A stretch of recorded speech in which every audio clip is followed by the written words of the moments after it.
Hello students, till today we completed almost the cornea topic. Let's move on to the other topic, uvea.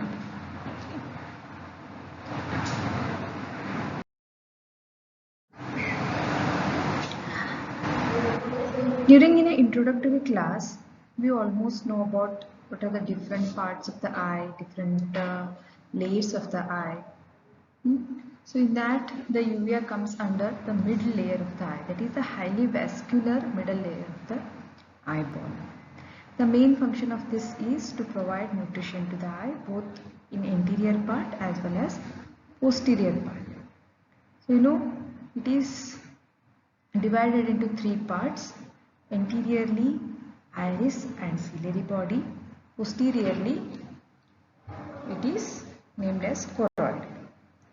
It is continuously a single structure as such. So in the picture you can make out anteriorly, that is the cross-sectional structure of the eyeball. The red, the area, the vascular area you can make out is the uveal part. So that is anterior most part is the iris, the middle, the triangular or the swollen part can you make out is the ciliary body, and that continues till your optic disc is choroid. So what is iris? So iris, it is anterior most part of the uveal tract. It is a disc shape, circular in shape, which corresponds to the diaphragm of the camera. The central opening, that is the aperture, called as a pupil, which regulates the amount of entry of light into the eye. So during the daytime it constricts whenever you go into the bright light. So lesser amount of light enters into the eye. Whenever you go into the darker area, the dimmer area, the pupil dilates, so that the more amount of light gets entered into the eye. So that's how the pupil acts depending upon the light.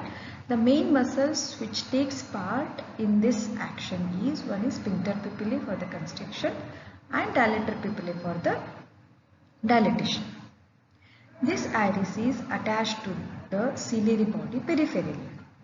So this iris divides the eyeball into the anterior segment and the posterior segment, or anterior chamber or the posterior chamber. So the anterior chamber, it is in front of the lens, that is between iris and the cornea, and the behind the iris and the lens is called as posterior chamber.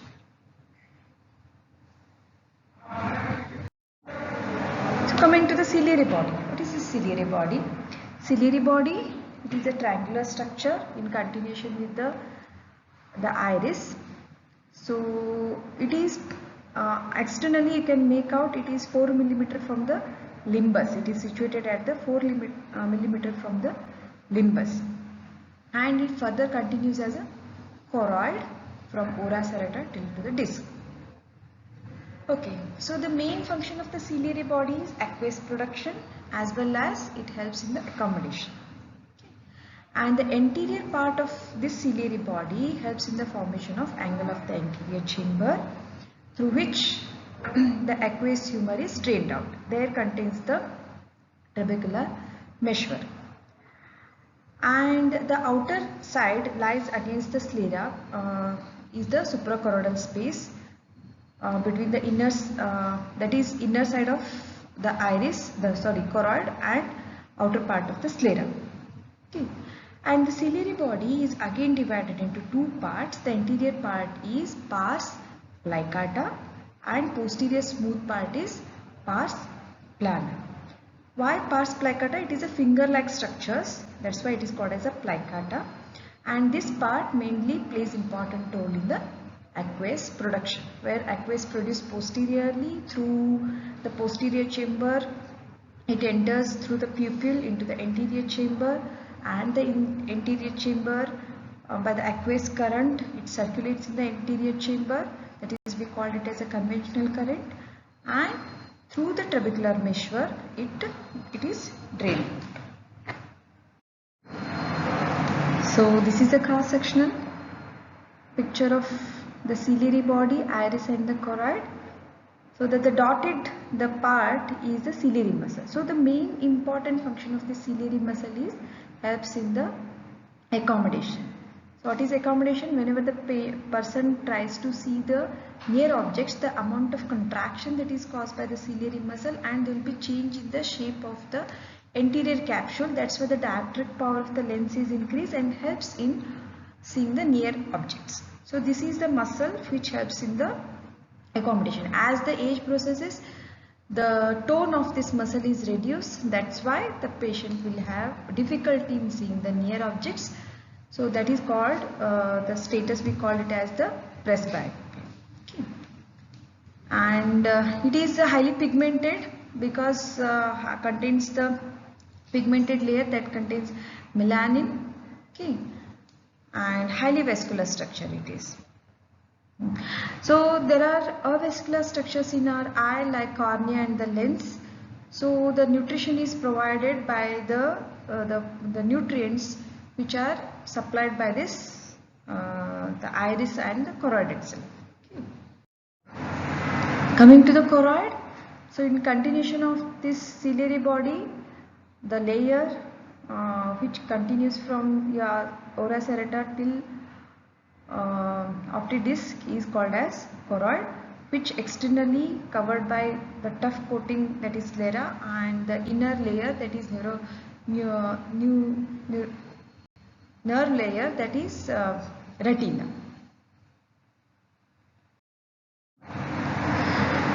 Okay, after the anatomy, coming to what are the pathological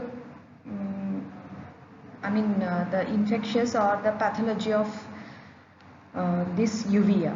So any infection or the inflammation of the uvea is called as uveitis. Okay. So again there are different classification depending upon the area which is involved, the onset or the causative organisms. There are various classifications. So one of this is starting with the anatomical classification. Anatomical classification, which part of the uvea is involved, depending upon that we classify. They are anterior uveitis, intermediate uveitis, posterior uveitis and the panuveitis. So what is anterior uveitis? What are the structures that are involved in anterior uveitis? They are iris, then ciliary body. Okay. So when the iris is involved, we call it as the iritis. When iris as well as ciliary body is involved, we call it as iridocyclitis. Then anterior cyclitis. What is anterior cyclitis? When the pars plicata is only involved, we call it as a anterior cyclitis. Coming to the second type, that is intermediate uveitis. Intermediate uveitis, where the posterior part, that is the middle part of the uvea is involved, that is the ciliary body mainly. So it can be the pars planitis, the posterior part, then posterior cyclitis or basal retinochoroiditis. In posterior uveitis, where only the choroid is involved. So when exclusively choroid is involved, we call it as the choroiditis. So along with the choroid, if retina is involved, we call it as a chorioretinitis. Most of the time, it is the adjacent structure, the retina is always involved. Then coming to the panuveitis. Pan itself says that is complete, the entire.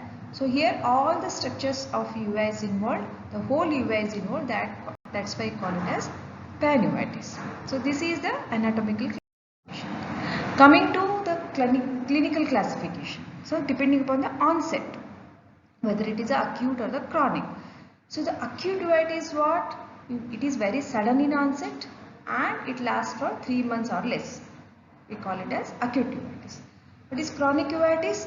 It is slow or insidious in onset and it lasts for more than 3 months, persists for more than 3 months. We call it as a chronic uveitis.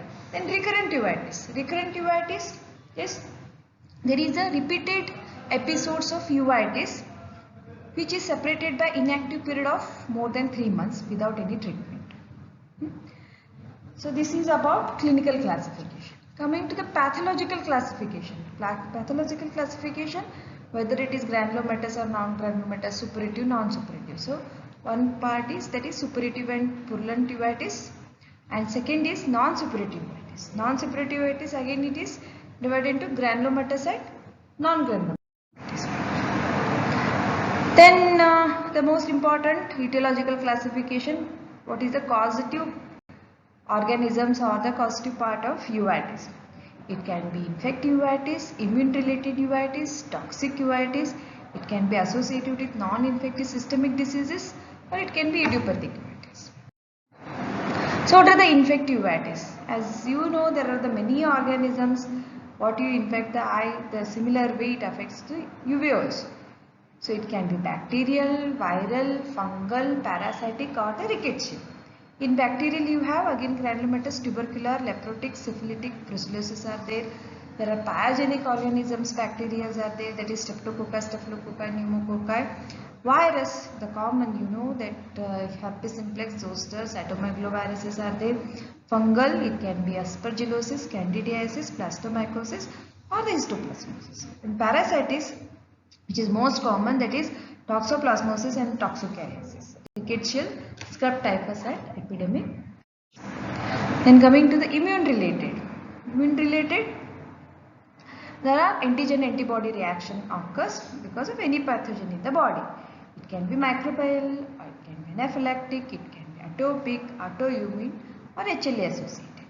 Okay, so what happens? There will be sensitization of this uveal tissue either by this any type of tubercular protein or the organisms, and whenever there is exposure to this organism repeatedly, so the inflammation occurs.